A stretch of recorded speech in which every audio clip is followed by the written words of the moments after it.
What's up, you guys? This is Perry the Entertainer back again for another video. In this video, I'm going to be covering a little bit of what happened on Monday Night Raw tonight for March 18th, 2013. The first Raw review that I have done in quite some time.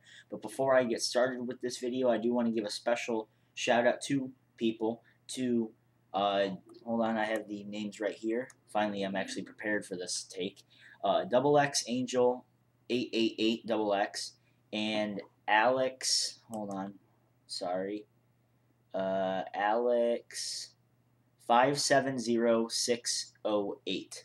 Both of those two people helped me reach to 400 subscribers today, so thank you guys so much. Thank each and every one of you from the bottom of my heart. Thank you very much. And let's see if I can get to 500 before the year's end, before even my birthday. My birthday is the main objective here. I want to get to 500 before my birthday, but whatever. Without further ado, let's dive right into this very interesting Raw. I'm going to only talk about the main segments because I don't have all the time in the world to talk to you guys, which is why I haven't made a video since like February. So, without further ado, let's get right into this. We started off the show with John Cena coming out there and hyping up his promo with his stuff with The Rock, and The Rock right now, I believe, is in, I want to say Britain, or he's in London, or he's in Australia. I don't know where he is, but he's out filming something. I don't know what he's doing. And who would have think that, your WWE champion is not going to be there all the time? And I'm sure WWE planned this ahead of time, and that's why they tried to have Cena come on and try to make, some big impact to try and actually boost the damn show up. And I don't know if it wasn't just me. It wasn't really successful. He comes out in this yellow looking shirt. Now I guess he's a yellow guy. He's yellow. He's completed his rainbow, so there's that. He completed the rainbow, talking about how he's going to beat The Rock and blah blah blah blah blah and all this sort of stuff. And then out of nowhere, you have the primetime players come out. You have Darren Young, who has publicly acknowledged himself as the Black John Cena, which is pretty funny, and Titus O'Neil, and he comes out in this wig looking like Leon Sandcastle. What's his name against Marcus Rufus Pancake something? I don't know his name. I guess he's his Titus' uncle or something like that in the storyline or some stupid shit like that. And basically they're saying that Cena's not ready for the WrestleMania and all this sort of stuff. And it's like, what's the point? What is the point in having this? I don't understand the point in having this segment, but whatever. I guess the point of it was to lead into a match between Darren Young and John Cena, which lasted all about a commercial break. Not even kidding. They went to commercial break, and all of a sudden they come back. Cena hits the five knuckle shuffle, hits the FU, covers him 1, 2, 3, and the match is over. Or no, I'm sorry, I don't remember if it was the FU or he made him tap out. Either way, Cena won within a commercial freaking break. So I don't know if that was to try and reclaim the glory because Cena wasn't on the show last week. I don't know if that was supposed to be the case. Whatever. I mean, I guess having the Royal Rumble winner being on the show, he should be on the show every week because who else is going to build up this match? It's only between Dwayne and it's between Cena. No one else can build up this match. Vince can come in and build this match up to everything. He can build this match up to like the pinnacle, make it bigger than their once in a lifetime match last year. But these two guys are the only guys that can make this match even better. And now that The Rock is very limited, he's in Britain shooting some movie, or he's in London. I don't know where he is, but he's shooting something in outside of the United States. And Cena's the only one that's in the United States and is able to reproduce the effort going into the match, going into the storyline and everything, where Cena is going in to get his redemption story. So, don't know why they were trying to make it out of the primetime players' expense. I don't know what they've done to the company to deserve this sort of treatment, but hey, I guess whatever. Hold on, what else do I want to talk about today?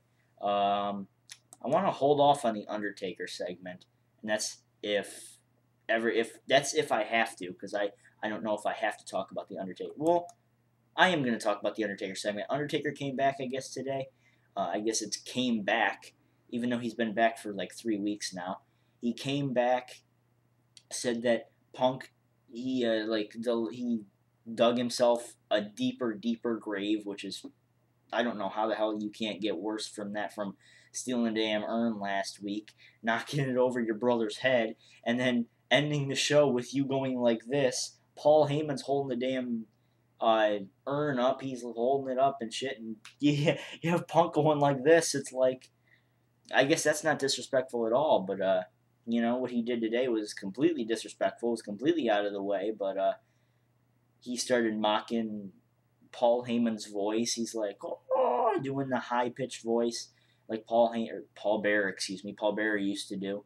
I say used to. I didn't make my tribute video to Paul Bearer because I never had the time to do it. So, rest in peace, Paul Bearer. But he's doing the voice and everything. And this is what I wasn't understanding. And luckily, some of my good friends on Twitter actually answered this question for me. Paul Bearer, excuse me, has been dead for about a week and a half, maybe 2 weeks at the most right now. And I was thinking, like, okay, they had to have had the funeral already. Is WWE implying that they're making this urn, I guess, the big reason for the feud with The Undertaker? If the entire feud is being built around this urn, is WWE implying that they cremated Paul Bearer and put his ashes into that urn? Or is his spirit coming down, shining on the urn, and it's going to be in the urn?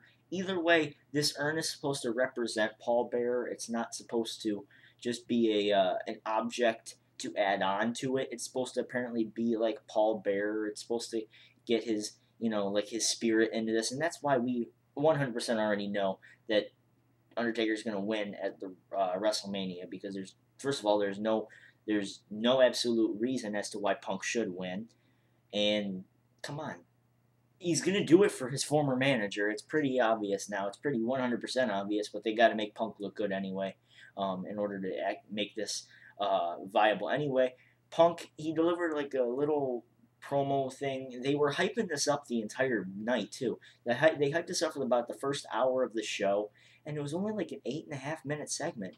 Taker talked for about 2 minutes, then they had Punk interrupt him for a few, and then he's like, oh, I'm going to end you at WrestleMania, and while he's doing that, I'm going to use my phone as an example, he's taking the damn urn and freaking throwing it. He does a little thing with the basketball where you take it and you go, and it like pops up and he catches it.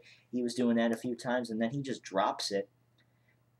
He drops it, he screams, oh shit, and then I get, the censor was very late on that. He's, oh shit, the beep, all that sort of stuff. He picks it up and he's like, oh, I thought the lid, blah, blah, blah, all this sort of stuff. And after that, the segment was over in about 30 seconds, and I'm literally writing on Twitter like, something either happened, or that may have been one of the most awkward moments of my wrestling life, just at least this year mainly. I mean, I'm not counting that completely disastrous Jericho segment that we had last week with Brad Maddox. I'm not counting that at all.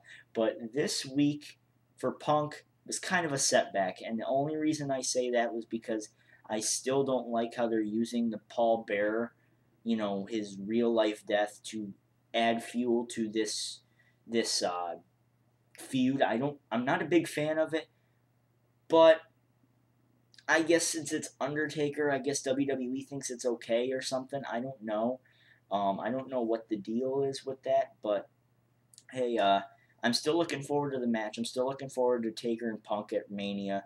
I've been predicting this since November. This has had to have happened, and I'm glad that we're finally going to get this. So, very awkward segment there, just like the beginning of the show was very, very awkward. Let me move on. Oh, I want to talk about Kane for a second, too. I don't like the fact that now that Paul Bearer is deceased, they're still trying to make Kane out to be this PG goofball. I'm not a big fan of that anymore. I mean, okay, it was funny, it was kind of comedic, ha ha ha funny, but then when your manager, the man that brought you into the damn company, The man that brought you into the company, led you to your first championship against Stone Cold, led to your first championship, led to your first little romance, I guess, that you had with Tori and all that sort of stuff. And, WWE just shoves that all aside to make Kane this big comedic, big goofball with Daniel Bryan, which I had no problem with at beginning. But now that, the storyline with, the Kane and Paul Bearer being, their father and son, it's like that. Okay, Kane has to turn into a monster now. There is no PG goof anymore in him. There's no possible way WWE can make this guy into a goof. No way, because this guy has to be just absolutely pissed off. He just beat CM Punk he beat CM Punk last week. He beat CM Punk last week. Undertaker's brother beat CM Punk last week. Or, like I said, storyline brother. Still beat him last week. They still had to make the Brothers of Destruction look strong. And I guess now they're going to be fighting Dolph Ziggler and Big E Langston for the tag titles at WrestleMania. Not the biggest fan of that, but who knows? I think I kind of might be. I guess if you give the tag titles to Big E and Dolph, and have Kane turn his back on Daniel Bryan at the end of after the match, turn Kane back into a monster heel. I would like that. I'm sure I wouldn't be the only one, but I don't have all the time in the world, so let's just dive into the next part. The IC title match, I didn't watch a lot of it, but Wade Barrett did get the win with the Schoolboy over The Miz. A very good match, but a very awkward ending. Just going to leave it at that. Congrats to Wade Barrett. Done deal there. Now I'm going to talk about the contract signing. The contract signing it's been promoted since last week. We're finally going to get the stipulation as to what Triple H and Brock Lesnar is going to be at WrestleMania. And I'm expecting, and I even wrote it on Twitter, I'm like, it could be First Blood. It could be Last Man Standing. That was my one. That was mine. Last Man Standing. Someone brought up the stretcher match. Some people were even joking around with it, saying tuxedo match, bras and panties match, and all that sort of stuff. Some people were joking around with it. I thought that was pretty funny. Definitely, the Twitter community tonight was more entertaining than Raw. We'll just put it that way. The Twitter community was very, very entertaining tonight. So, you got Triple H going out there. You have Paul Heyman going out there with security and everything. And Paul Heyman's just taking jabs at Triple H. And Triple H is basically like, I'm going to kick your ass. And he just keeps saying that and blah, blah, blah, blah, blah. And then Heyman, he starts teasing little stipulations. Like he says, it's going to be Triple H and Brock Lesnar in a blindfold match. And it's going to be Triple H and Brock Lesnar in Triple H has to have his hands cuffed behind his back and his ankles shackled and all that sort of stuff. And then the one that brought out the physicality here, Paul Heyman said that Brock Lesnar versus Triple H and Stephanie McMahon was on the line, and I'm like, they gotta go that personal. Oh god, that's all we need is another lawsuit from Sable. That's all we need. So then Triple H just starts beating the shit out of Paul Heyman, and I kind of expected it. He signs the contract. Lesnar comes out with a chair. He breaks the chair, which is pretty funny. He just breaks the shit out of the chair. Just starts walking down the ramp, throws the chair in the ring. Just an intimidating back and forth little thing here. Heyman has the mic with him. He walks up to the stage with Lesnar and basically just says that this match is going to be Brock Lesnar versus Triple H in a no-holds-barred match, which, first of all, I'm not a big fan of anyway. I'm not a big fan of the no-holds-barred stipulation. Why can't you just say hardcore match, or couldn't you just say, or WWE even calls it Falls Count Anywhere or something like that, whatever. Isn't that basically what they had at SummerSlam? Like, for real? Isn't that exactly what they had at SummerSlam? I think. I'm not 100% sure, but isn't that exactly what they had at SummerSlam? Anyway, moving on, and then the added stipulation that Lesnar and Heyman added was that if Triple H loses, his career is over. Kind of pulling a little 2010 HBK Taker moment here, but this time it looks like Triple H is going to be getting the win. I don't know. Let's see how WWE books it. Overall, the show it wasn't the best, and especially if we're on this big road to WrestleMania, I shouldn't expect shows like this. I really shouldn't. I hope next week they need to boost this, because this is pathetic. This week was pathetic. It was not the best. WWE could have done a lot better. Simple as that. That's as simple as I can put it. Let me know what you guys have to say about it. What do you guys think about the show? Leave me your comments down in the description. How the fuck do you do that? Leave your comments down in the comment section below, or wherever it's going to be, because YouTube's changing its design around.